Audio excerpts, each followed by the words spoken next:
বিধাননগর এবং রাজারহাটকে নিয়েই বলছি। একজন এই এলাকার আবাসিকের প্রথম দাবি হবে যে আমার ভোট আমি ৩ তারিখে আমি নিজে অবাধে যেন দিতে পারি, গণতান্ত্রিক অধিকার যেন লঙ্ঘিত না হয়। নির্বাচনের আগে মাঝে মাঝেই দেখা যায় এখন যে বাইরে থেকে লোক ঢুকে পড়ছেন মোটরসাইকেলে করে, দুষ্কৃতী মনে হয়। তাদের ঢোকার জায়গাগুলোর ওপর আমরা প্রশাসনকে যেরকম বলছি, পাশাপাশি আমরা চাইছি এলাকার মানুষ তারা প্রতিরোধ করুন।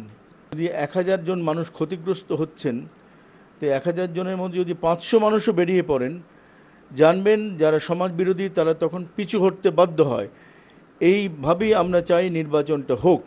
ক সিন্ডিকেটের সঙ্গে খ সিন্ডিকেটের মারামারি এবং আইন শৃঙ্খলার অবনতি এবং একটা সার্বিক অবনতির দিকে নিয়ে যায় না, এটা তো বরদাস্ত করা যায় না এটা।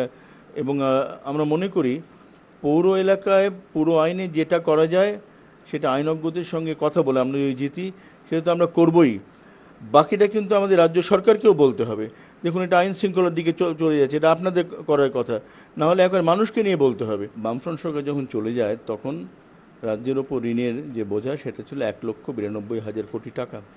এর মধ্যে ৬৯,০০০ কোটি টাকা হচ্ছে স্বল্প সঞ্চয় সম্পর্কিত ঋণ। এই ঋণটা রাজ্য সরকার নেয় না। ডাকঘর প্রকল্প যেটা ভারত সরকারের প্রকল্প, সেখানে সাধারণ মানুষ এই চিটফান্ড ইত্যাদি হাত থেকে বাঁচার জন্য সেখানে টাকা রাখত, তারা টাকা রাখতেন স্বল্প সঞ্চয়। আমরা প্রথম হতাম। এরা একটা অদ্ভুত নিয়ম করেছিলেন ভারত সরকার, তার সঙ্গে যুক্ত কিন্তু এখনকার যে শাসক দল তারাও ছিলেন, যে সঞ্চয় হবে নেট সঞ্চয় তার ৮০% বাধ্যতামূলকভাবে রাজ্যের ওপর ঋণ হিসেবে চাপবে। যেহেতু আমরা প্রথম স্থান অধিকার করেছিলাম, আমরা ভাবছিলাম একটা কোনো প্রাইজ টাইজ পাবো, তার উল্টো দিকে ঋণের বোঝা চাপিয়ে দিলেন। আপনারাই তো মশাই চাপিয়েছিলেন।